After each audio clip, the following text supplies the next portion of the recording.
Kalau bicara cinta negara, kesatuan Republik Indonesia, ya maaf gitu loh. Saya agak keberatan kalau ada orang yang cuma hanya mengaku-ngaku tapi tidak pernah berbuat kepada negara, atau setelah mendapat kekayaan, menikmati hasil alam, hasil bumi baru memberi. Itu bukan sebuah kecintaan. Apakah PA212 itu dibayar? Apakah ada kontraknya? Atau direkrut? Nggak ada, sukarela. Mana ada capres dan cawapres pulang bawa duit karungan? Coba, walaupun itu istilahnya duit 2.000, 5.000, 10, 100.000. Gimana sumbangan cara? umat. Sumbangan umat. Bagaimana meminta maaf dan mengembalikannya? Kita tidak nyumpahin, paling tidak kalau sudah uzur kan mungkin sadar, mungkin berubah, karena kita boleh menganalisis, tapi Tuhan punya kekuasaan. Punya kekuasaan. Kita kan tidak bisa menafikan. Semua mau kita kerjakan sendiri. Nah, Tuhan nggak dikasih bagian, itu nggak benar.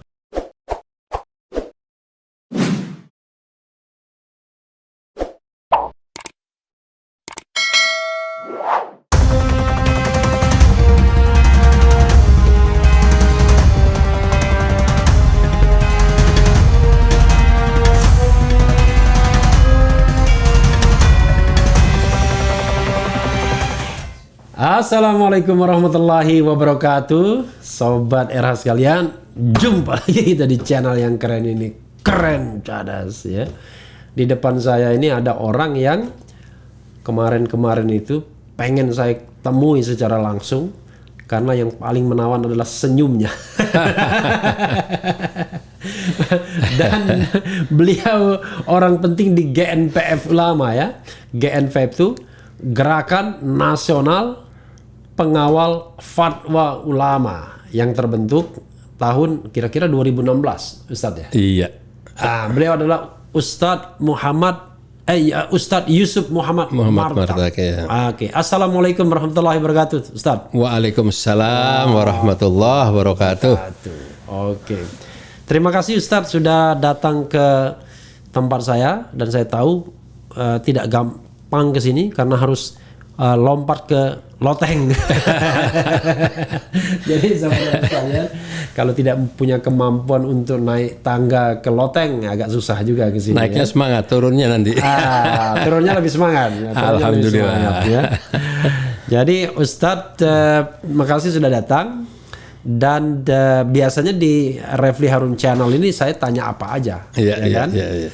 Nah, pertanyaan saya yang utama adalah itu hubungan Yusuf Muhammad Martak dengan keluarga Martak yang kasih rumah, atau kasih rumah atau pinjamkan rumah Pegangsaan 56 Bung Karno itu apa, Ustaz? Jadi beliau adalah paman saya. Paman langsung? Paman langsung, adik bapak saya. Oke, adik kandung? Adik kandung. Ya, jadi satu saudara itu berempat, bapak saya. Ya. Dan memang beliau almarhum itu sangat dekat sekali dengan Bung Karno. Dan bapaknya bapak Ustadz? Paman saya. Oh, yang nomor satu itu? Yang paman saya. Jadi adik bapak saya. Kalau bapak saya kan sudah pindah ke Surabaya saat itu. Oke. Ya, nah tapi ya di sana kakak saya itu justru bendahara umum di Partai Nasional Indonesia PNI. Oke, kakak saya. Oke, jadi biar kita buat clear. Jadi ayah itu bersaudara. Berempat bersaudara. Yang dekat dengan Bung Karno itu nomor berapa? Itu nomor 3. Nomor 3. Kalau ayah nomor 2. Nomor 2. Yang tertua? Yang tertua ada juga satu. Perempuan atau laki? Laki semua. Oh, laki semua. Yang bungsu? Laki semua. Yang bungsu laki juga. Waktu tahun 45 yang di Jakarta siapa? Semua masih 45 masih di Jakarta. Oh, 45 masih di Jakarta. Iya, setelah itu kurang lebih tahun 50 sekian, nah itu baru boleh pindah. Baru pindah. Iya. Termasuk ayah Ustadz pindah ke Surabaya. Iya, tapi paman saya tetap di Jakarta, tinggal di Pegangsaan Timur 56. Oh, itu rumah dia? Rumah tinggal. Rumah tinggal. Lalu diberikan, dipinjamkan atau diapakan? Nah, jadi saat itu Bung Karno sedang di pengasingan, lagi menderita sakit berat sekali, mondar-mandir, diobatin, dibawain madu, dibawain obat, dibawain segala. Itu dari pengasingan dari Bengkulu? Atau ND? ND kalau nggak salah. Oh, ND ya? Iya. Okay. Jadi kenapa ini dilakukan semua? Karena saat itu dia sudah melihat ada tanda-tanda bahwa kita ini mau merdeka gitu ya kan. Nah sampai akhirnya berhasil dan diminta saat itu sebenarnya Fakta Proklamasi itu kan akan dibacakan di Monas. Nah, tapi paman saya tidak setuju. Dia bilang masa sebuah negara mengumumkan di pinggir jalan, gitulah. Nah, jadi ya rumah Pegangsaan Timur 56 itu gede sekali, mungkin sekitar 10.000 meter kali itu ada tuh. Iya, nah disitulah disampaikan. Tanahnya 10.000 meter ya? Kurang lebih begitu ya. Nah setelah berjalannya waktu, dia melihat sebagai ini adalah suatu sejarah atau enggak sejarah gitu kan. Akhirnya belum puas Mas Ian. Dia berunding dengan istri, dengan anak, bagaimana kalau ini bukan hanya tempat, tapi ini kita berikan kepada negara. Nah, akhirnya pindahlah satu keluarga ke Pegangsaan Timur di seberangnya yang sekarang kalau tidak salah itu digunakan oleh salah satu partai. Partai apa? Demokrat. Partai Demokrat. Iya, itu. Yang katanya Demokrat yang asli ini. Atau Demokrat yang lain lagi. Iya, kadang-kadang begitu. Kadang-kadang ada asli, kadang-kadang hampir ada yang asli hampir dihanguskan. Ini Demokratnya AHY atau Demokratnya Muldoko? Demokratnya AHY kamu menggunakan ya. Iya. Jadi itu sudah beralih. Dari keluarga Marta. Iya, beralih. Tahun berapa beralihnya? Itu sekitar tahun 60-an. 51 kok nggak salah ya. Ya, ada surat ucapan terima kasih dari negara. Bahkan di dalam surat itu dicantumkan mengucapkan terima kasih atas diberinya gedung Proklamasi 56 dan dibantunya membeli beberapa gedung. Jadi bukan hanya satu gitu loh. Iya, itu aja. Ada beberapa gedung untuk Indonesia yang baru. Iya, untuk negara yang baru. Dan gedung Proklamasi 56 itu jadi kediaman Bung Karno akhirnya? Atau jadi kantor atau jadi apa ya? Jadi kantor saat itu ya. Jadi kantor ya. Jadi kantor apa? Presiden? Belum? Belum ya. Jadi waktu itu Pak Jika waktu beliau jadi wapres, kalau tidak salah itu sempat saya bertemu beliau, dia bilang menyayangkan kenapa itu ada sampai pernah dipugar gitu. Sebetulnya nggak perlu dipugar. Jadi itu sempat dipugar itu. Aslinya tidak begitu. Bukan dipugar, tapi apa ya istilahnya? Kalau dipugar itu kan sesuai dengan aslinya kan? Iya. Renovasi kurang lebih begitu ya. Kalau renovasi kan bikin gaya lain gitu kan. Iya, sementara kalau kan dipugar, itu mesti cagar budaya kan. Iya, kalau dipugar sesuai aslinya kan. Jadi memang kalau bicara kecintaan kepada Bung Karno berarti pasti mencintai negara kan. Nah, kalau bicara cinta negara, Kesatuan Republik Indonesia. Ya, maaf gitu loh. Saya agak keberatan kalau ada orang yang cuman hanya mengaku-ngaku tapi tidak pernah berbuat kepada negara atau setelah mendapat kekayaan menikmati hasil alam, hasil bumi baru memberi itu bukan sebuah kecintaan itu ya. Kalau boleh paman normatif dulu saja. Pengusaha. Dia pengusaha, dia tidak ada hubungan dengan negara, tidak ada. Jadi sebenarnya aktivitasnya bukan partai, bukan politik. Enggak ada. Jadi dagang aja sebenarnya. Dagang. Kantornya itu adanya di Jalan Coklat, Jalan Kopi situ di kota. Itu berderet itu dulu konglo ya. Ada Hashimning, ada Dasaat, ada Bakri Brothers. Itu di situ tuh semua tuh. Ada Marba di situ. Jadi ibaratnya konglomerat lama. Konglomerat lama. Ya pengusaha-pengusaha lama lah saat itulah ya. Termasuk Soedarpo mungkin ya. Iya, mungkin. Ya, jadi sampai sekarang ya masih ada tuh beberapa kantor-kantor tua udah nggak terawat lah milik Dasaat. Tapi keturunannya paman nggak ada. Yang meneruskan.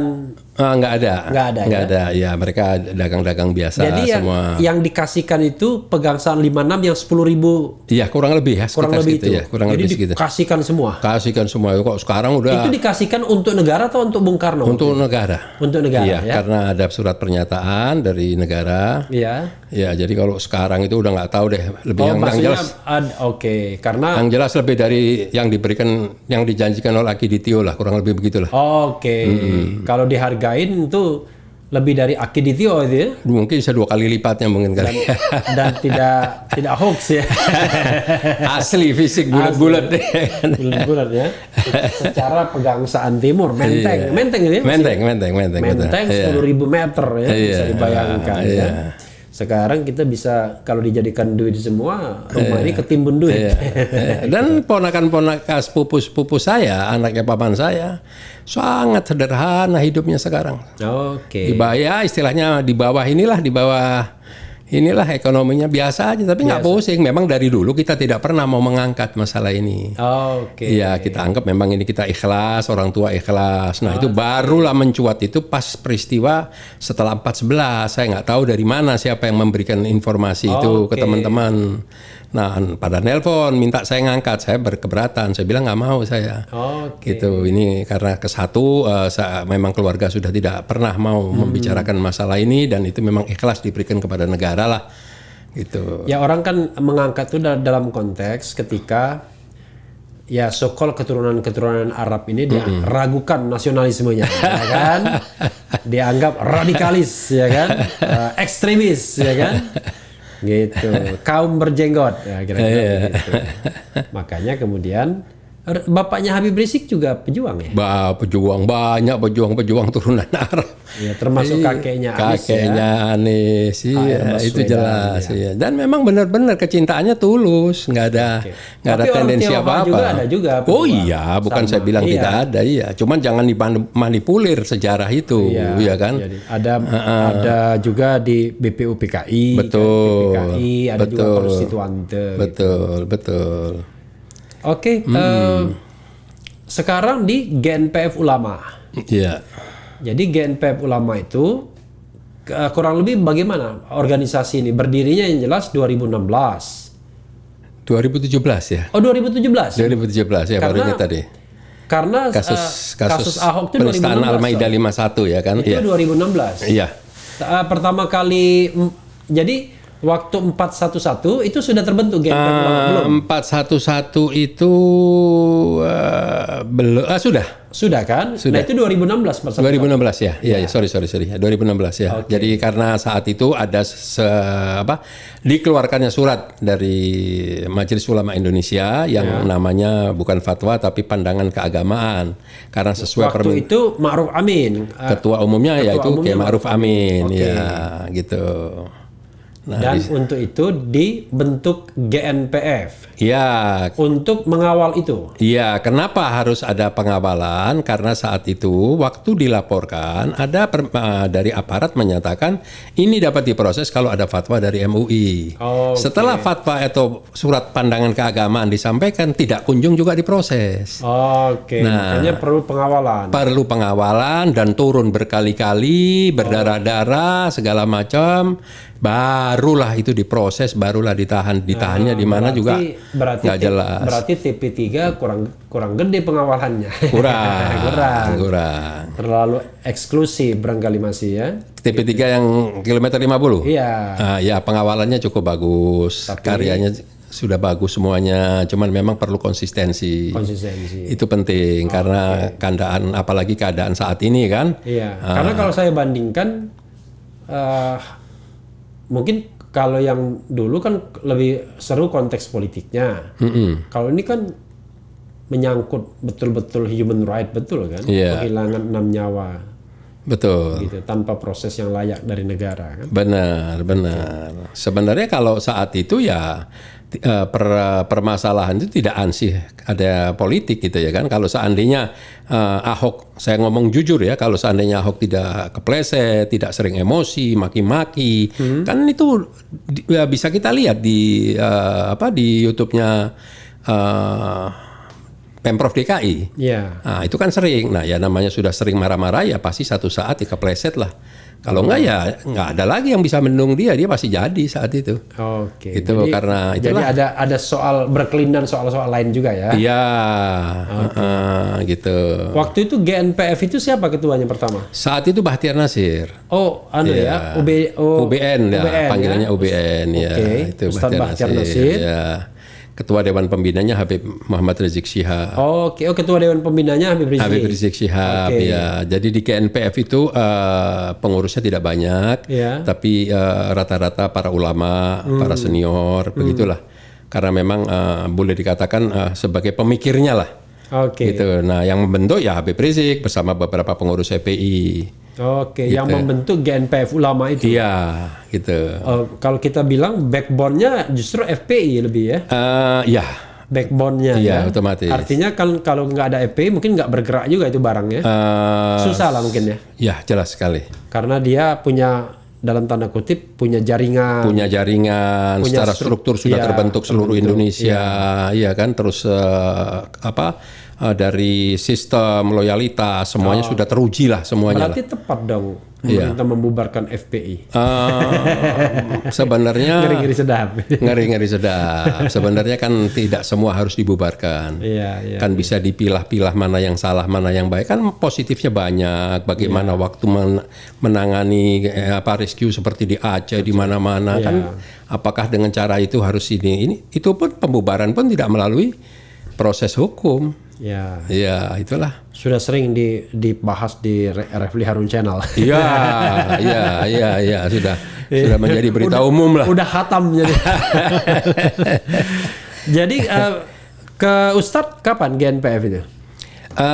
Itu pada tahun 2018 menjelang 2019. 2018 2019. Ya. Yang memilih Ustadz itu apa? Semacam Dewan Suronya atau bagaimana?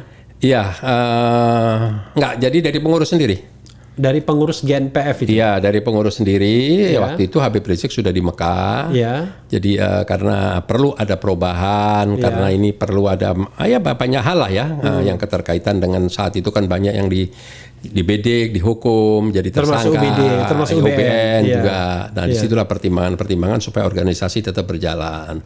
Akhirnya kita namanya istilah kita tuh syuro itu ya musyawarah lah ya. Iya. Nah, alhamdulillah ya tanpa saya sadari, tanpa saya sangka, secara aklamasi saya ditunjuk. Oke. Untuk sampai sekarang. Jadi kepengurusannya 2018. Iya, sampai tahun?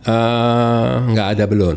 Oh, nggak ada batasan. Belum, iya. Pokoknya nanti kalau ada sign dari Dewan Syuro akan ada pergantian, ikutin aja gitu. Ya, sebenarnya kalau bagi saya namanya organisasi itu tidak layak. Kalau kita ini selalu pingin sebagai ketua gitu kan. Kita ini kan dalam organisasi yang apalagi berbentuk perjuangan, kita harus siap dipimpin dan siap mimpin. Oke. Itu harus, nggak boleh. Kayak Khalid bin Walid. Ya, kaderisasi tetap harus ada. Apalagi saya kan usia saya juga udah berapa? 3-an? Lebih 3 tahun. Perlu ditambah lagi 3 tahun. 39 sekarang. Jadi Ustadz kelahiran tahun berapa Ustadz? Saya lahir tahun 55. Oh 55 ya. 55 pemilu pertama. Pemilu pertama ya. Tapi lebih tua daripada Prabowo Subianto ya kan? Iya. Enggak, lebih tua Prabowo kalau nggak salah. Setahun 2 tahun lah, lupa saya. Enggak, kalau Prabowo itu tahun 54 ya? Apa 53 ya?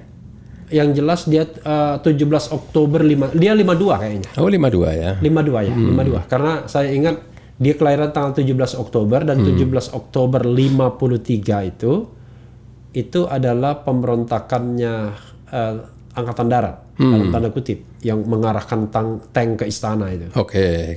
Nah, itu peristiwa. Itu Oktober 52 kalau nggak salah. Nah, Prabowo itu yang jelas Prabowo itu 69 tahun. Nanti Oktober nanti dia akan 70 tahun. Oh, hampir 70 tahun ya. Iya. Jadi dia tuh tahun 51 lahirnya. Jadi setahun sebelum peristiwa itu dia lahir. Tahun 52 itu peristiwa itu. 17 Oktober 52 dia 17 Oktober 51. Gitu. Dan tahun 2024 usianya sudah 73 tahun. 73 tahun. Layak lah untuk maju lagi lah. Layak kalau dibandingkan dengan kalau bandingannya Mahathir Muhammad ya. Oke, nanti saya akan sampai ke sana juga. Gitu. Karena saya mengikuti pernyataan GNPF Ulama atau PA21. Oke lah, saya tidak membedakan PA212 kan. PA212 itu juga pasti ada hubungannya sama GNPF. Iya, sayap juangnya GNPF Ulama. Sayap juangnya mana sayap ya? Juang, ya. Apalagi sayap juangnya. Tapi Ustadz, apa yang dilakukan GNPF Ulama pasca demo besar-besaran itu? Jadi 411, 212 tahun 2016, tahun 2017, 2018, 2019, ya kan? Iya. Dan 2020 pandemi. 2021 ya mungkin juga karena masih pandemi. Yeah. Selain kegiatan reuni Akbar 212 itu. Jadi GNPF itu kan memang terdiri dari orang-orang yang memang punya kepedulian ya kepada negara dan bangsa. Jadi di samping kita itu mengkritisi apa yang perlu kita kritisi secara konstruktif, ya kan, yang kebijakan-kebijakan pemerintah dan lain sebagainya. Nah, kita juga turun ke bawah. Jadi dari mulai sambil minum tadi? Iya. Misal ada musibah dan lain sebagainya, termasuk seperti awal-awal COVID, itu kita turun, tidak ada henti-hentinya, kita ya semampu-mampu kita lah, gitu. Nah, tapi tatkala ada kebijakan-kebijakan yang boleh dikatakan tidak berpihak kepada rakyat, kepada masyarakat, ya kita menyuarakan, misal masalah HIP, Omnibus Law dan lain sebagainya. Tapi orang kan menamakan atau menganggap kita ini yang paling nggak mau anteng, nggak mau diem. Ya nggak mau, bukan tidak mau anteng, tidak mau diem. Kita kepingin anteng, kepingin diem, ya kan. Banyak PR yang harus kita kerjakan. Tapi kalau selalu yang dikeluarkan kebijakan itu berseberangan, toh juga semua orang juga menolak. Hanya cuman kita lah yang mungkin lebih depan lah istilahnya.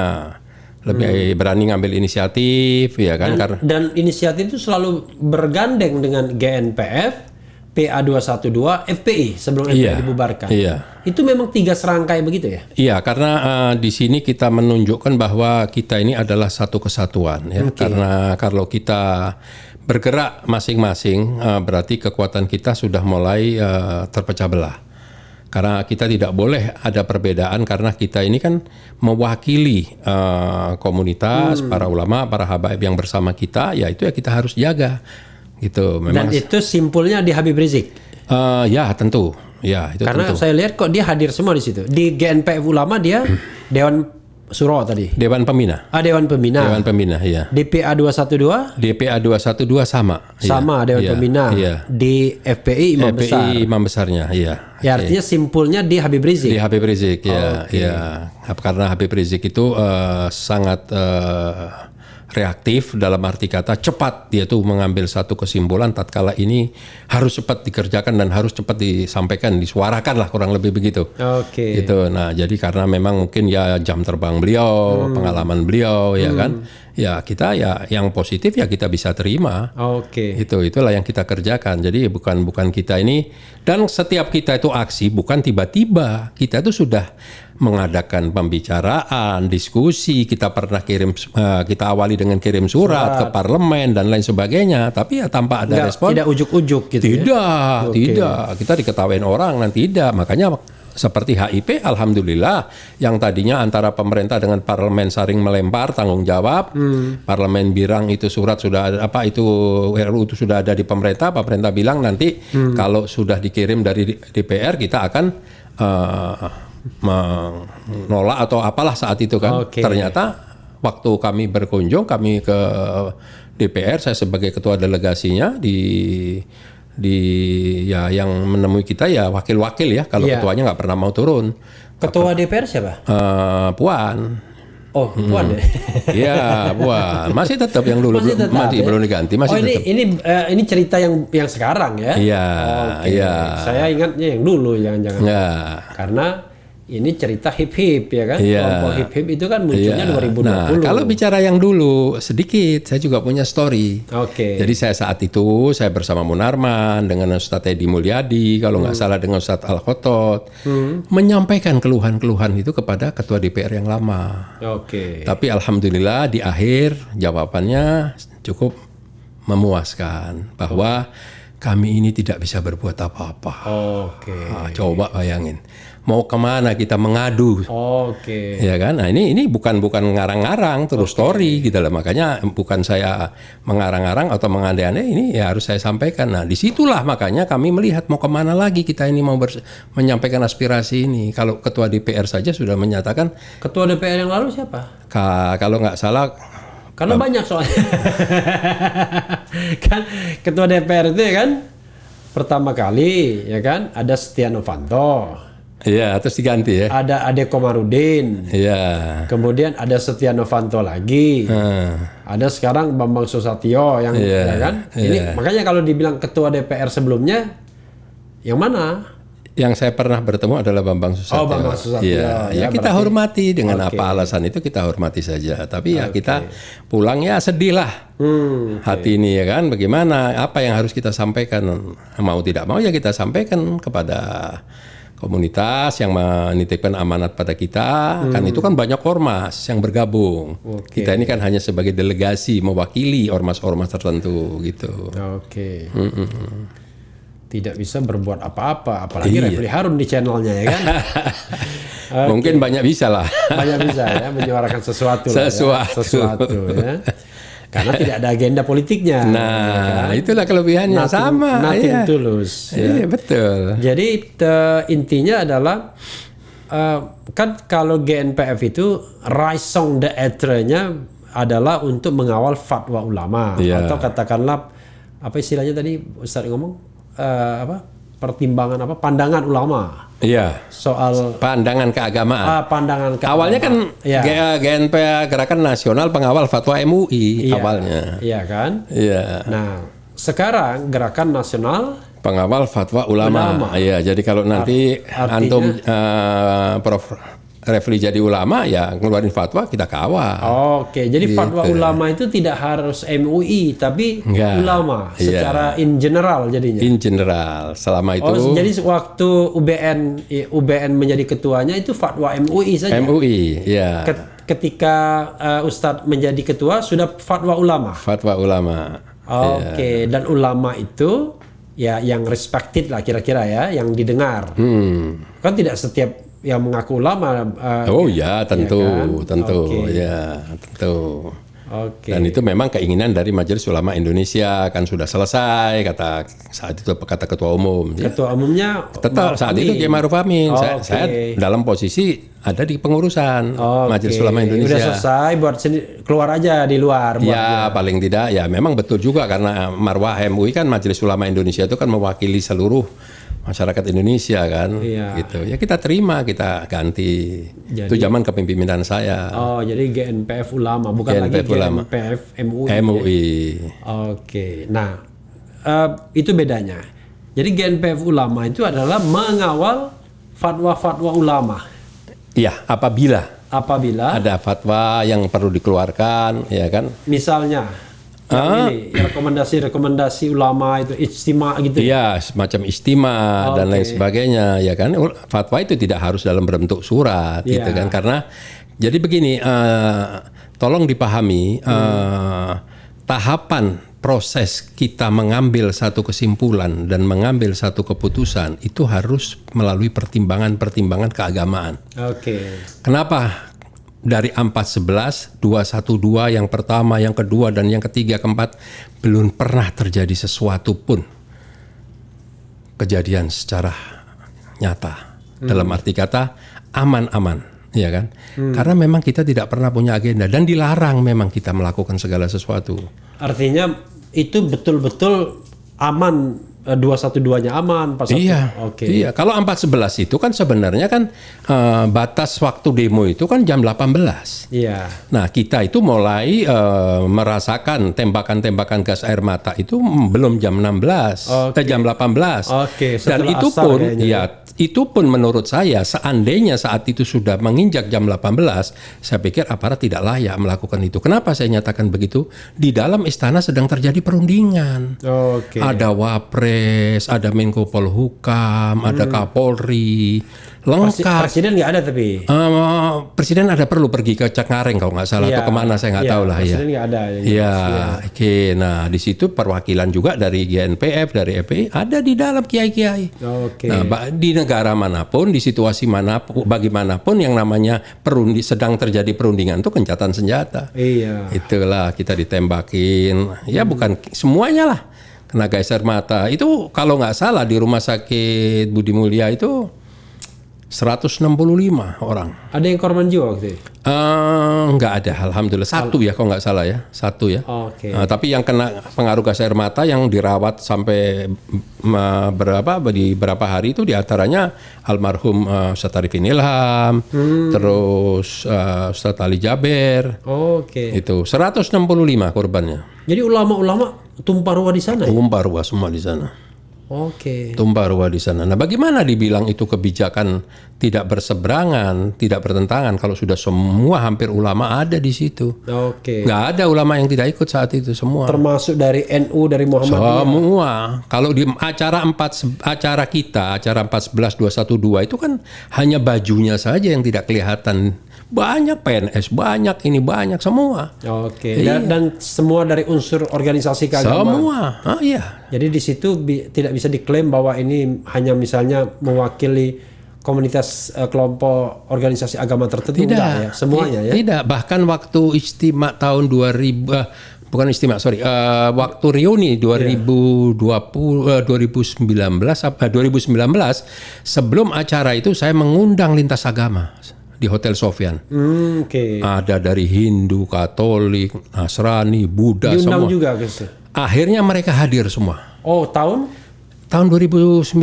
Oh, terakhir ya. Sebelum 2019 betul, reuni 2019. Iya, terakhir kan. Iya, dan Terakhir mereka kita sebelum hormati pandemi. naik ke atas panggung dan mereka disambut, dituntun dari bawah sampai ke atas panggung. Mereka nangis, meneteskan air mata. Tidak menyangka, ternyata dia pikir bayangan dia bakal akan mengalami perlakuan yang tidak baik. Ternyata tidak, justru mereka ada satu, saya lupa ya, kalau nggak salah namanya siapa, dia bilang, "Ustadz, bagaimana kalau saya nanti kelihatan kalung salib saya?" Kalau saya bilang, cari kalung yang lebih besar, keluarkan dari baju. Biar Anda nanti tahu perlakuan. Justru malah di situ malah dihormatin karena dianggap tamu kan. Kan kita dalam agama Islam tuh akromud dhaif itu menghormati tamu itu adalah segala-galanya gitu loh. Jadi mereka tidak mengerti filosofi orang Islam. Iya. Orang Islam itu jangan diperangi. Betul. Kalau diperangi ya pasti melawan. Betul. Tapi kalau dihormati akan lebih hormat lagi. Betul. Gitu. Ya sama lah kejadiannya sekarang. Kita ini kan tidak pernah dibuka ruang untuk diskusi kan. Iya. Saya 2017 ketemu dengan Pak Jokowi di istana. Waktu itu dengan Bahtiar Nasir, dengan Zaitun Rasmin dan Bukan di jalan ketemunya di sana. Enggak, khusus kita diundang. Yang saat itu inisiatifnya Pak Wiranto. Oke. Menko Polhukam. Menko Polhukam. Tapi tidak ada tindak lanjut. Oke. 2019 saya bertemu lagi di Istana Bogor. Itu bahkan dahsyat 2,5 jam dari mulai sholat sunnah sholat sunnah, setelah itu sholat lohor berjamaah, setelah itu di ruang kerja Pak Jokowi menyatakan bahwa saya tadinya disiapkan ruang meeting tapi saya nggak mau. Itu tahun berapa itu? 2018. 18. Iya. Wah, itu kan menjelang Pilpres. Belum ya, masih ya. Ya kan menjelang Pilpres. Iya, tapi belum ada kaitan sama sekali ya. Oke, belum ada pembicaraan. Nggak ada. Itu total 2,5 jam kita. Siapa aja Bersama yang hadir? Saat itu kita berenam ya. Saya dengan Ustadz Sobri Lubis, Ustadz Slamet Ma'arif, dengan Abar Ra'ut Al-Bahar, Ustadz Muhammad Khotot, Usama Hisham. Usama Hisham kan orang Golkar. Ya, dia inisiatornya. Oh, inisiatornya. Iya, inisiatornya. Sebetulnya ya kita sudah istilahnya. Siapa tadi Bahar tadi? Abah Ra'ut Al-Bahar. Oh, dari mana itu? Dia itu sebenarnya dia salah satu tokoh senior di Az-Zikro ya. Oh, tempat Ustadz Arifin Ilham. Ya. Oke. Disitulah kita terjadi diskusi saling membahas ini itu. Tapi ya Pak Jokowi didampingi oleh siapa? Waktu di ruang kerja kalau saya nggak salah sendiri ya. Oke. Nggak ada Pak Pratik. Pratik. Iya. Waktu makan ada Pak Pratik, ada Pak Teten. Ada Pak Teten. Iya ada. Oke. Tapi waktu 2017 itu jelas-jelas Pak Jokowi menugaskan Pak Wiranto evaluasi, diskusi, tindak lanjut permasalahan ini semua. Oke. Tapi ya lagi-lagi. Waktu itu dibicarakan apa? Banyak hal lah ya. Yang menjadi main concern Ustadz apa? Saat itu kasus Ahok. Terus kan 2018 sudah selesai. Iya, terus kriminalisasi terhadap Habib Rizik. Oke. Iya, kenapa saya bilang kriminalisasi? Jadi beberapa kali ada acara-acara khusus, ya, acara semi kenegaraan, termasuk waktu Raja Salman datang berkunjung ke DPR itu nama Habib itu sudah masuk di list sebagai tamu, tiba-tiba dicoret, last minute dicoret, begitulah. Nah, itulah banyaklah terjadi kebuntuan gitu. Jadi ada pihak-pihak tertentu yang memang ingin menjauhkan Habib dari istana, kira-kira begitu. Saya pikir Habib itu salah satu figur ya, tapi kalau saya lihat lebih dari itu ya. Dia memang tidak senang umat Islam ini dalam arti kata ya, quote unquote ya, yang benar-benar concern ya menjaga keutuhan NKRI ini bisa dekat dengan pemerintah gitu loh ya. Jadi memang selalu diciptakan ya, contohnya seperti sekarang kan. Buzzer di ternak ya kan. Bagaimana sekarang kita mau bilang mau anteng peternakan buzzer tuh pusatnya di mana? Saya pikir semua mereka punya sarang-sarang ya. Iya, jadi bukan rahasia sebenarnya. Sudah banyak orang lihat gitu. Keluar masuknya di mana gitu. Luar biasa Ustaz. Saya nanya yang paling nggak mutu pun dijawab dengan serius juga. Lah habis kaget. Satu saat saya kok ini masuk ke sini. Saya amati loh. Ini ternyata wah ini rupanya di sini sangkarnya ini. Boleh minum Mas? Boleh dong. Saya boleh menuangkan teh lagi Ustaz. Aduh, terima kasih. Ustaz rupanya tidak minum teh, tapi saya minum teh Ustaz. Nggak apa-apa. Ya? Gitu. Oke, sekarang ya, kondisi kan sudah seperti ini Ustaz. Apa yang ingin Ustaz harapkan atau apalah ya dalam sisa pemerintahan Presiden Jokowi ini yang masih lama? Ya. Ini kan baru 2021. 2021, ya. Nanti katakanlah bulan depan baru tahun kedua. Betul. 3 tahun lagi loh, separuh jalan aja belum tentu. Betul. Tapi kesannya kok seperti mau akhir-akhir aja gitu ya kan. Jadi apa yang sebenarnya yang mau diharapkan, mau yang dikerjakan, mau apalah judulnya begitu. Iya, kalau saya lihat kan begini ya, kalau kita ini hanya cuman bisa mengkritisi, memprotes dan lain sebagainya kan juga tidak fair ya. Nah, kita juga pingin dalam arti kata apa yang kita suarakan, ya kan, yang jelas-jelas itu adalah perubahan. Ya, contoh misal, dengan mudahnya orang melaporkan kalangan sekitar kita.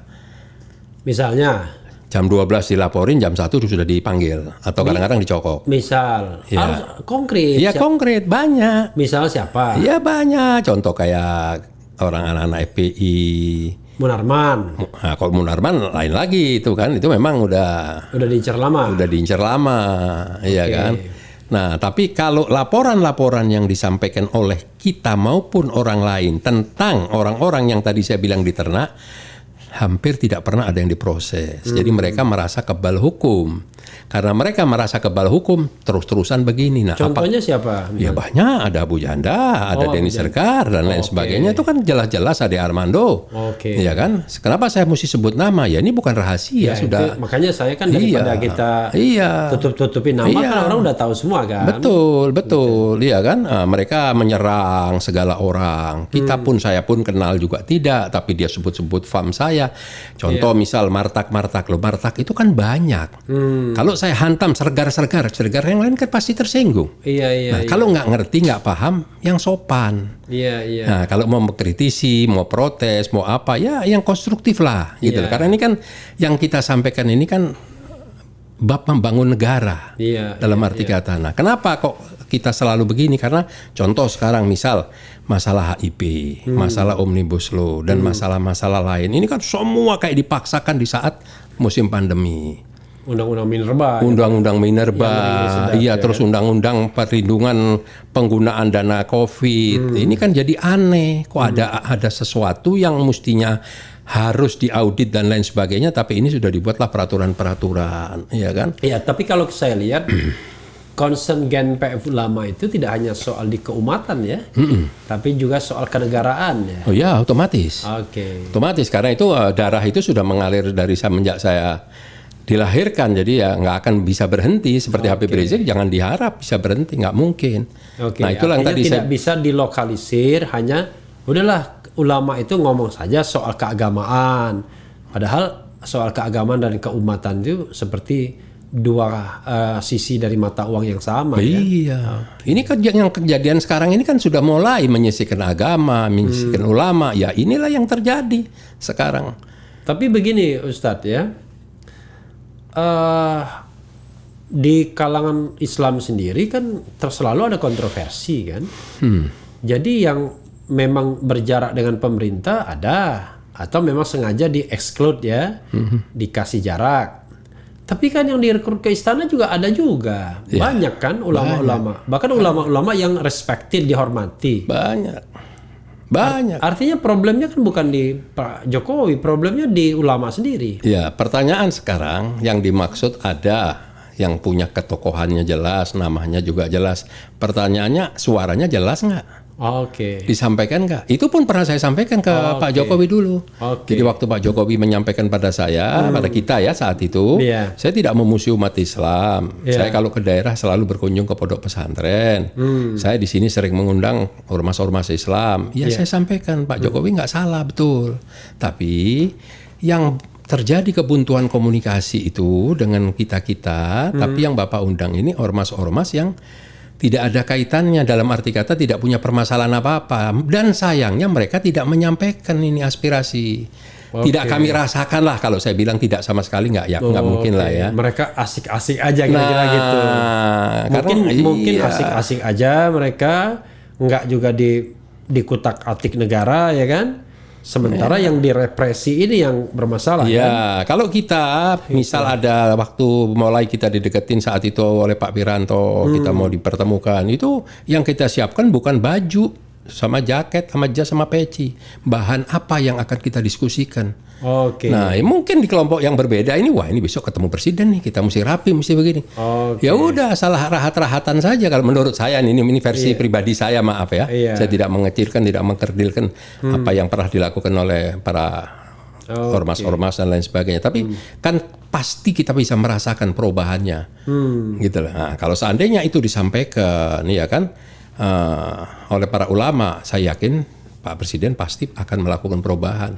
Dan itu keluar dari ucapan beliau waktu di Bogor. Ucapannya apa? Waktu saya mencoba mengelaborasi permasalahan kasus Habib Rizik, itu keluar dari Pak Jokowi sendiri bahwa, wah kalau gitu memang saya selama ini mendengar sepihak.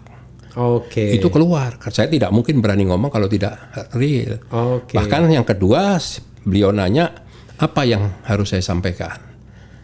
Ya kan, ya menurut saya yang sampaikan kepada aparat. Saya bilang begini, Pak Jokowi, ini negara hukum. Saya mohon apabila ada permasalahan baik terkait dengan Habib Rizik atau bukan terkait dengan Habib Rizik yang memenuhi unsur hukum, silahkan diproses hukum. Tapi yang nggak ada, tolong jangan diada-adakan. Nah, kalau seandainya Bapak pernah mengundang beberapa petinggi dalam arti kata ya, dari mulai kepolisian, TNI, Menko Polhukam dan lain sebagainya, itu pernah terjadi.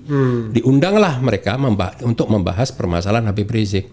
Tolong Pak, sekali-sekali berikanlah dari kita kesempatan untuk menyampaikan informasi versi kita. Tapi di depan mereka. Silahkan mereka dihadirkan. Itu malah yang saya tawarkan.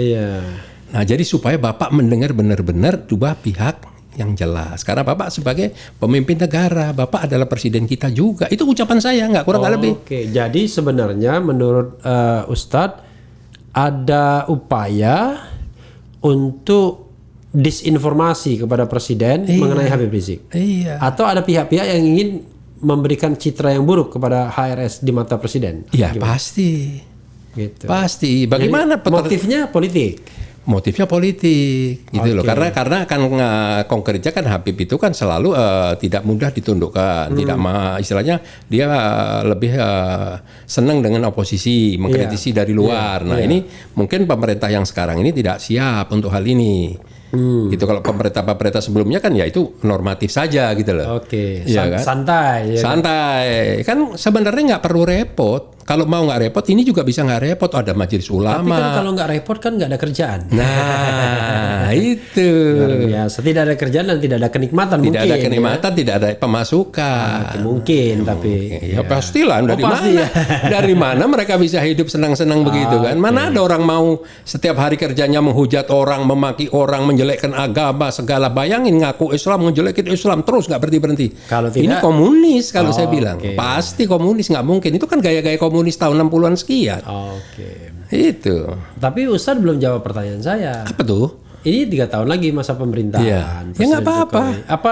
Apa yang mau dilakukan GNPF ulama ini? Ya kita selalu berdoa. Ya kan, insya Allah dapat pemerintah, khususnya presiden dapat hidayah, ya kan, insya Allah tidak ada salahnya kita mendoakan orang, ya kan. Nah setelah itu ya kita tetap menjalankan amar ma'ruf nahi mungkar. Tetap kita mengkritisi yang tidak berpihak kepada masyarakat, segala peraturan dan undang-undang. Tapi yang positif ya kita tidak perlu lagi mengkritisi, silahkan. Sekarang Ustadz ya. GNPF ulama tentu nggak bisa dong dilepaskan dari agenda politik nasional, misalnya pilpres atau pemilu 2024. Nanti perahu GNPF kemana? Kalau sampai hari ini kita tidak pernah punya pemikiran atau akan kemana.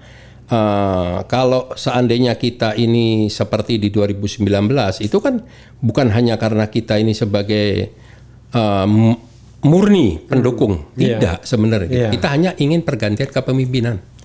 Karena pengalaman di periode yang pertama kita merasa ada kekurangan-kekurangan yang tidak ada perubahannya sama sekali. Jadi waktu itu ABJ ya? Ya. Asal bukan Jokowi. Kita tidak stigma begitu, tapi dalam arti kata kita butuh ada perubahan kepemimpinan. Nah, siapapun kepemimpinannya silakan. Perubahan yang baik ya. Perubahan menuju ke arah yang baik. Gitu loh. Karena hijrah karena ini sebuah negara besar, ya kan, negara dengan hasil bumi, hasil alam yang mestinya kaya raya, mestinya nggak berutang negara ini. Jadi kalau 2024 kan sudah pasti akan terjadi perubahan kepemimpinan.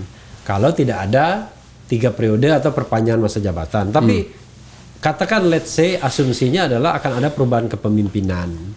Lalu arah perahu GNPF ulama kemana nanti? Ya kalau kita itu kalau seandainya kita harus masuk ke wilayah politik, kita harus mendukung, itu ya kita harus punya kriteria tersendiri. Siapa yang layak kita dukung, ya kan, komitmennya apa, bukan dengan GNPF. Seperti waktu Pilpres 2019, Pak Prabowo menandatangani Fakta Integritas 17 poin, tidak ada satupun untuk Habib Rizik dan untuk kita. Hanya poin ke-17. Poin ke-17? Memulangkan Habib Rizik, itu saja, ke-17. Lainnya semua untuk agama dan negara dan bangsa. Asumsinya kalau jadi presiden kan? Kalau jadi presiden. Jadi kalau Menhan nggak perlu pulang. Enggak, karena kan masih jadi pembantu. Iya, Iya. Jadi kalau Menhan ya sudahlah, apa boleh buat kan? Iya. Tapi masalahnya ini ada 2 hal yang ingin saya garis bawahi, Ustadz. Pertama, berkali-kali saya mendengar pernyataan dari PA212 tidak akan menjagokan lagi Prabowo. Itu berkali-kali tuh saya dengar. Bahkan saya ungkapkan juga di YouTube saya, ya kan? Nah, itu yang pertama. Nah, yang pertama diklarifikasi dulu. Memang sudah pasti nggak Pak Prabowo lagi. Ya, saya pikir PA212 itu kan boleh dikatakan motor penggerak masanya Prabowo. Di antaranya ya kan. Dengan GNPF dan PAA dan FPI. Apakah PA212 itu dibayar? Apakah ada kontraknya? Atau direkrut? Nggak ada, sukarela. Mana ada capres dan cawapres pulang bawa duit karungan. Coba, walaupun itu istilahnya duit 2.000, 5.000, 10, 100.000. Gimana sumbangan cara? Umat. Sumbangan umat. Bagaimana meminta maaf dan mengembalikannya? Timbul tenggelam. Bersama meja. Bersama meja yang digebrak maksudnya. Timbul tenggelam. Ya, jadi saya pikir wajar lah kalau PA212 menyatakan itu ya. Jadi GNPF ulama tidak against itu. Pokoknya ya itu haknya PA212 gitu ya. Kan sekarang kan setiap organisasi yang pernah bersama-sama dalam perjuangan untuk memenangkan salah satu capres yang kita dukung saat itu kan punya cara tersendiri ya masing-masing ya. Ya mungkin PA212 sekarang, mungkin nanti GNPF, ya ada waktunya lah semua lah. Tapi tetap akan menurut ijtima ulama lagi. Yang jelas kita sebagai umat Islam tidak boleh masuk lubang 2 kali. Karena cuma keledai. Ya, kecuali keledai. Ya kan? Iya. Ini 2 kali atau 3 kali? 3 kali barangkali ya. 2014 enggak ya? 2014 justru tidak. Enggak, jadi tidak. 2014 enggak ikut-ikutan. Enggak ikut-ikutan. Jadi 2019 Ya. 2024 tidak mau jadi keledai. Tidak mau meniru cara keledai sampai masuk ke lubang yang sama 2 kali. Yang sama loh ya. Oke. Nah, pertanyaannya adalah saya juga tanyakan dalam beberapa kesempatan sekarang, mau seminar, mau apapun. Saya khawatir dengan adanya permufakatan jahat demokrasi. Istilah saya permufakatan jahat demokrasi. Yaitu pesta di antara partai-partai pendukung istana saja. Apalagi PAN sudah direkrut. Ya kan? Dengan PAN direkrut, maka partai di luar istana tidak mencapai 20% lagi. Kalau ketika PAN masih di luar istana, gabungan Demokrat, PKS, PAN itu masih lebih dari 20% kursi. Sekarang partai istana sudah mencapai 82%. Artinya mereka bisa dong membuat pilpres bahasa Jawanya mungkin saya salah, eto-eto apa? Iya, eto-eto bisa juga ya. Ya, capres pilpres eto-eto, ya kan? Dan calonnya ya cuma mereka saja. Dari mereka, oleh mereka, untuk mereka. Dan siapapun yang menang, maka 7 parpol itu yang akan berkuasa. Jadi pembagiannya tergantung paket mana yang dipilih. Kira-kira kan begitu. Betul. Bagaimana sikap GNPF kalau terjadi seperti ini? Kan nggak ada gunanya. Mau ijtima, mau apa? Kan semua calon sudah disetir dari barangkali ya oligarki politik atau oligarki ekonomi. Ya kalau bagi kami ya paling tidak kan saya juga paham sedikit lah tentang politik ya. Nggak buta-buta banget lah ya. Siapa bilang buta? Ini dari tadi politik semua. Iya benar. Saya pikir terlalu dini kalau harus menyikapi sekarang. Karena kan ini bagi saya ini bukan menguntungkan bagi presiden, merugikan. Kenapa merugikan? Iya merugikan. Jadi dengan adanya bergabungnya partai yang tadinya di luar. Akhirnya keluarlah sebuah pertanyaan-pertanyaan sampai yang dipertanyakan oleh Prof. Refli tadi kan. Nah, berarti kan di situ ada indikasi bahwa presiden ini akan memperpanjang masa jabatannya. Justru kalau saya barangkali tidak. Jadi yang saya sebut dengan oligarki itu namanya oligarki banyak orang, tapi ya seputar istana saja. Dan oligarki itu oligarki politik dan oligarki bisnis. Kalau oligarki politik kita sudah tahu lah, yaitu ketua-ketua umum 7 parpol tersebut plus tentu presidennya kan. Di tangan ke-8 orang itu saja penentuan capres cawapres itu ditentukan kan. Jadi mereka tinggal membuat 2 paket atau maksimal 3 paket di antara mereka dan berkompetisi eto-eto. Kira-kira bisa begitu kan? Kalau ada pemilu. Kalau itu pemilu, ada pemilu kan? Justru skenario pemilu ini skenario yang paling ringan. Karena tidak akan ada penolakan massa kan? Tapi kalau skenario tanpa pemilu itu malah lebih berat. Jadi Pak Jokowi tetap mengakhiri masa jabatannya di 2024. Tidak 3 periode. Tetapi oligarkinya tetap remains. Karena siapapun yang terpilih, maka ya bagi-bagi di antara oligarki itu saja. Sehingga kalau mereka tidak mau keluar uang banyak, ya sudah eto-eto aja. Kira-kira begini. Atau siapapun yang menang. Bisa. Atau kalau mereka serius juga di antara mereka juga. Bisa. Gitu. Jadi dari partainya dan dari parlemennya lebih enak, nggak terlalu ada biaya baru dan lain sebagainya, ya kan? Barangkali yang ekstra keras cuma pileknya. Karena pileknya kan nggak bisa disetir. Karena pileknya partai non istana kan ikut.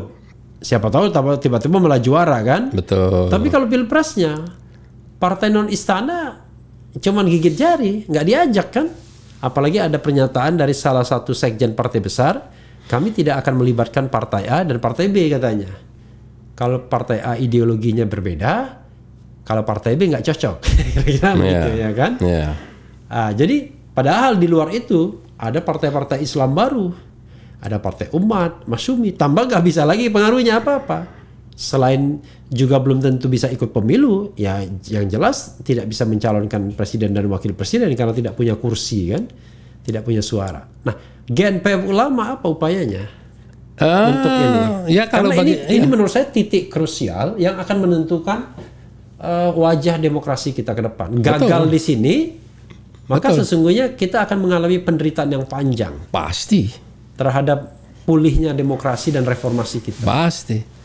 Jadi saya masih menaruh satu keyakinan. Ini masih terlalu dini kalau masih terlalu di dini, 2021 ya.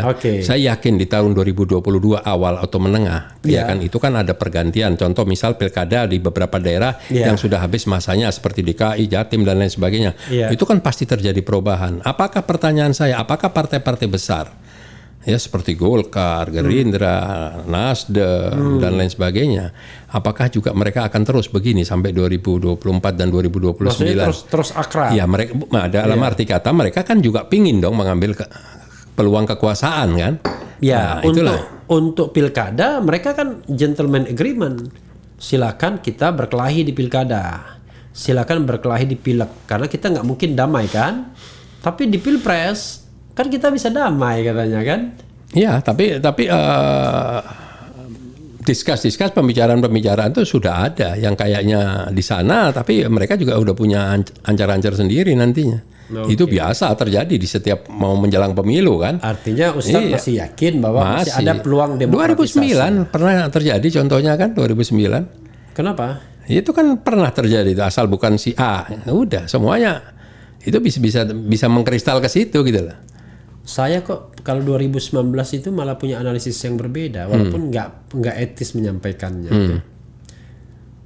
Saya menganggap bahwa pemilu etok-etok itu sudah terjadi di 2019.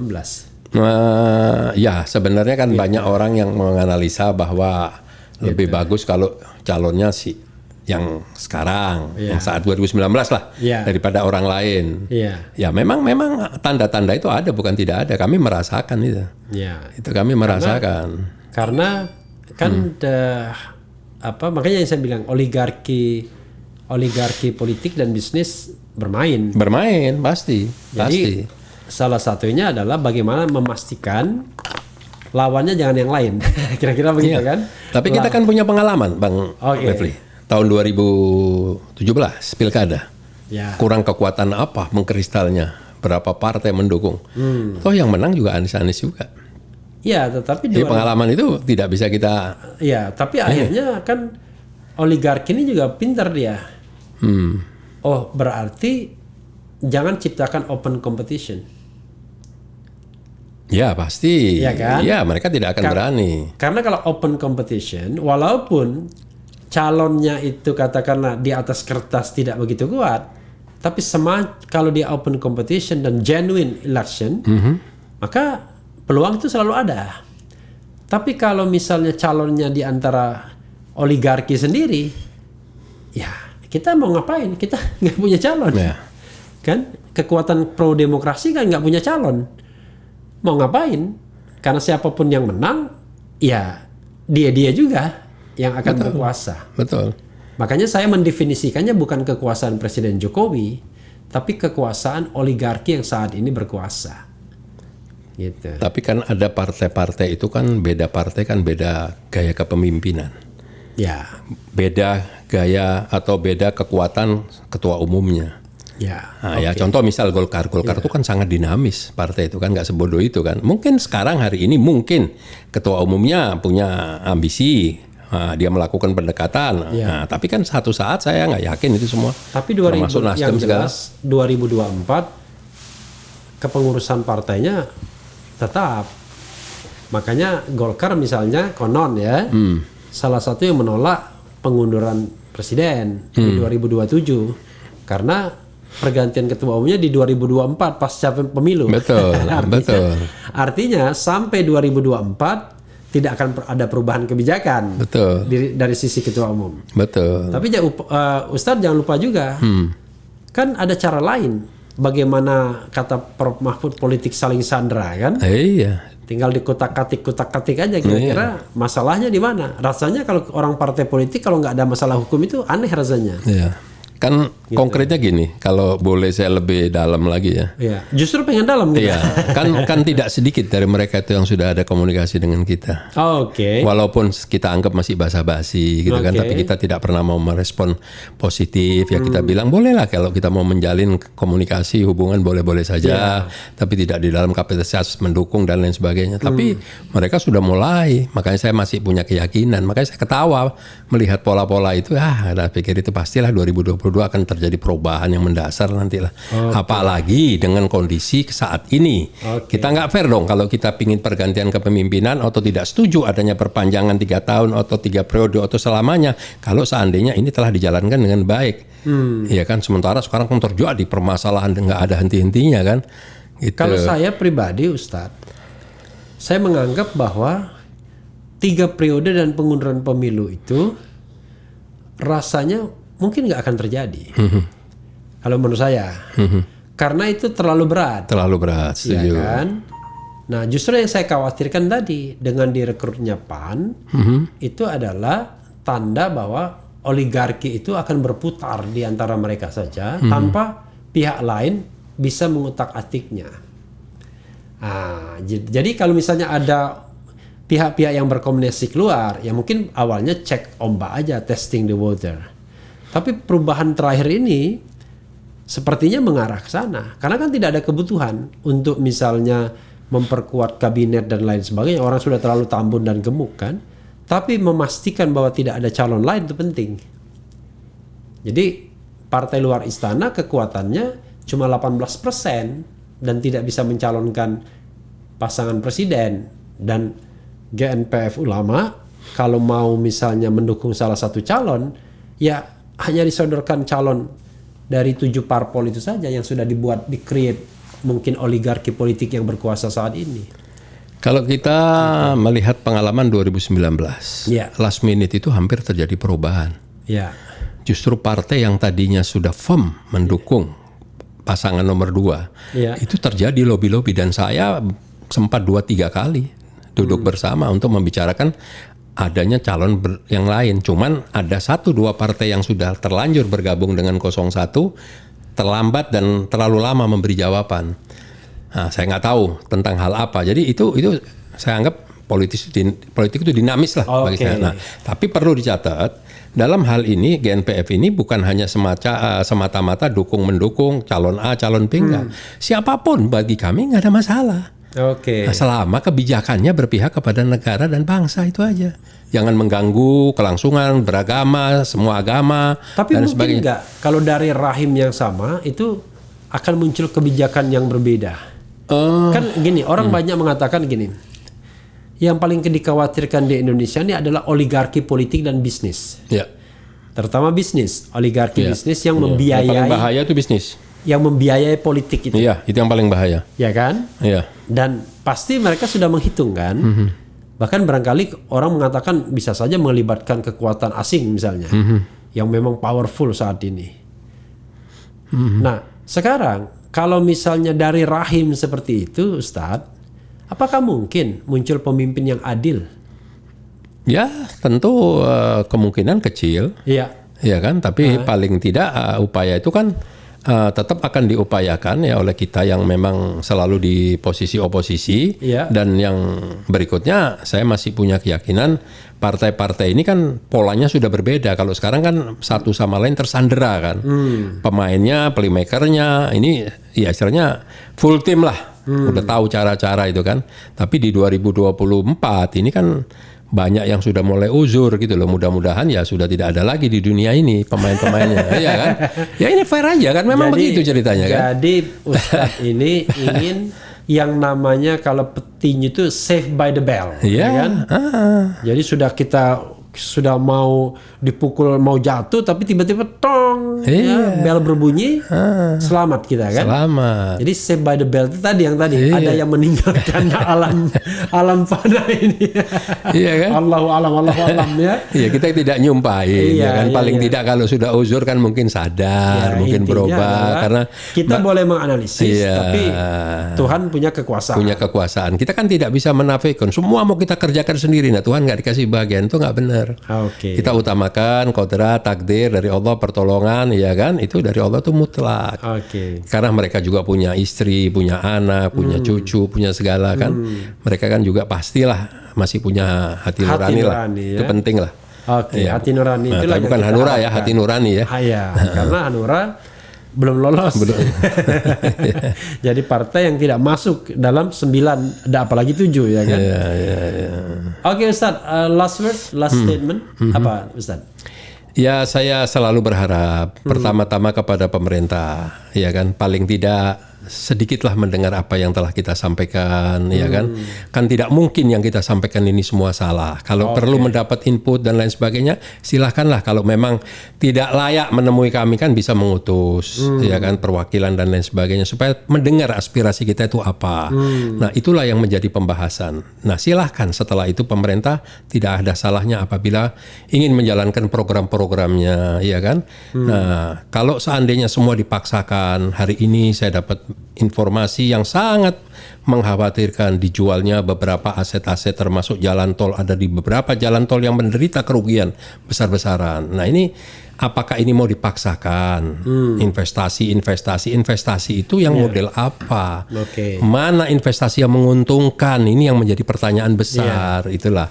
Nah, selamatkanlah dulu. Kalau memang bisa menggait atau membuka pintu untuk investasi, berarti paling tidak ada income, ada pemasukan untuk membayar hutang.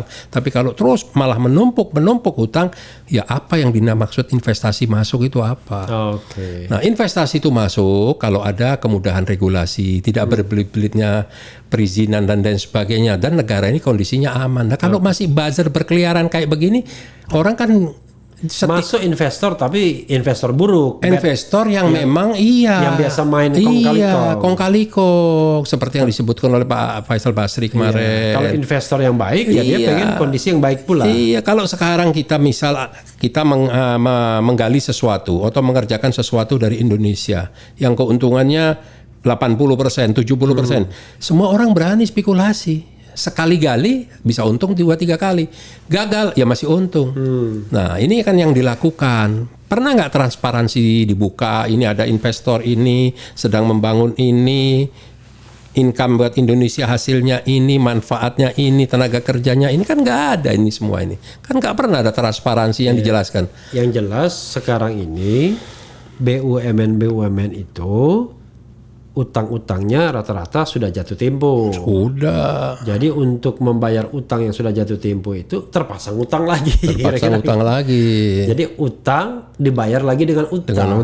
Pemerintah juga begitu. Membayar bunga utang dengan utang yang baru. Betul. Nah, jadi kita sudah masuk jebakan ekonomi. Jadi ada filosofi pengusaha itu yang selalu berprinsip selama masih dipercaya carilah hutang yang banyak. Nah, itu yang rupanya yang terdengar oleh pemerintah dianggap ini formula yang benar. Ini tidak benar. Boleh menutup utang, membayar hutang dari hutang itu boleh. Bukan tidak boleh, tapi nilai daripada hutangnya tidak menjadi tambah. Kalau ini tambah. Kalau utangnya 100, cari pinjaman 50, bayar hutang, sisa 50, itu nggak apa-apa. Kalau ini 100, cari pinjaman 50, buat bayar hutang 20, berarti kan utangnya 130. Ya karena yang dibayar itu cuma bunganya. Itu pun sering gagal bayar bunga. Jadi nggak mungkin utang pokoknya tetap. Jadi nggak jelas gitu loh. Terakhir sekali saya tiba-tiba ingat sikap GNPF Ulama terhadap vonis yang dijatuhkan kepada Habib Rizik. Karena saya termasuk yang jarang sekali mendengar statement GNPF Ulama ya, karena selalu saya dengarkan PA212 ya, walaupun saya politiknya, tapi kalau GNPF Ulama ada nggak sikap khusus yang terkait dengan vonis yang dijatuhkan kepada Habib Rizik? Ya, sebenarnya kan vonis-vonis yang dijatuhkan kepada Habib Rizik itu kan vonis-vonis yang dipaksakan. Ya, jadi sudah melanggar seluruh ketentuan hukum. Oke. Ya, jadi dari mulai saat penetapan mau menjelang P21, menjelang pelimpahan, ya saya ini orang yang ngikutin semua ini track ini perjalanan ini semua. Iya. Ya kan, yang tiba-tiba last minute mau pelimpahan dari kepolisian menjadi ke kejaksaan, itu kan tiba-tiba muncul pasal-pasal 160 dan lain sebagainya, yang tadinya tidak ditahan ini salahnya apa pertanyaan? Contoh satu, ya kan, Mega Mendung didenda 20 pasal 160 KUHP soal KUHP, penghasutan, ya benar. Dan itu sanksinya itu tidak ada pidana. Iya. Iya kan? Nah, Mega Mendung didenda 20 juta. Petamburan Habib Rizik dikenakan 8 bulan. 8 bulan, ya kan? Di mana ada informasi yang Habib katanya menghasut orang. Menghasut itu kalau di situ ada acara baik dibilang jelek itu menghasut. Habib tidak pernah teriak-teriak harus datang tidak. Nah, yang terakhir diputus 4 tahun masalah rumah sakit Umi. Iya kan? Itu kan persepsi. Iya. Kalau kita punya keluarga ada di rumah sakit ditanya sakitnya apa? Masa kita mau ceritakan apa adanya? Ini misal sakit Di-ewer-ewer gitu. Di-ewer-ewer kan nggak mungkin. Iya. Nah, saat itu versi ditanya apakah Habib sehat? Dijawab sama Habib Hanif. Sehat, memang sehat. Kalau nggak sehat nggak bisa ke rumah sakit Umi, tidak menggunakan ambulan, tidak menggunakan apa-apa. Nah, itulah dianggap katanya dilaporkan oleh si wali kota Bogor. Bima Arya, ya kan? Iya. Coba wali kota sampai dibela-belain ngelapor. Ini kan nggak mungkin kalau nggak ada pesanan dan lain sebagainya. Oke. Ya kan, mungkin ini ada pesanan dan lain sebagainya. Nah, setelah saat diputus 4 tahun, ini apa dasarnya diputus 4 tahun? Kan jadi dasarnya apa? Hukum apa? Dasarnya adalah kebencian. Kebencian yang berlebihan. Nah, kalau sebuah negara sudah tidak menghormati, ya kan, pahlawannya, sejarahnya sudah mulai diputarbalikkan, para tokohnya, ulamanya, Habibnya sudah nggak dihormati, ya saya pikir tinggal nunggu kehancuran. Tidak akan mungkin ini tidak akan terjadi kalau ini terus-terusan dibiarkan begini. Nah, sekarang pertanyaan yang terakhir tadi yang Prof.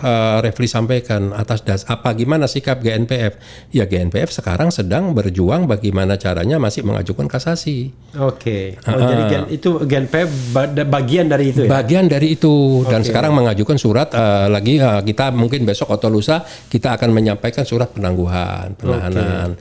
Karena kalau seandainya ini semua nanti bisa diputus di MA, ya kan, sesuai dengan ketentuan kan nama negara jadi harum. Jadi bagus. Kalau cuman hanya mau nahan Habib Rizik, cuman kepentingan itu kan tidak rasional kan, hukum diinjak-injak kayak begini kan. Dan ini saya buka saja.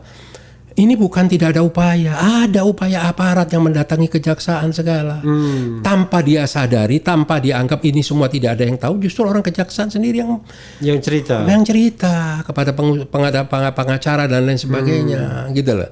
Jadi kita tahulah siapa ini pemainnya, siapa yang punya ambisi, punya hasrat bagaimana Habib ini tidak boleh keluar dari tahanan. Sampai pasca pemilu 2024. Saya nggak tahu.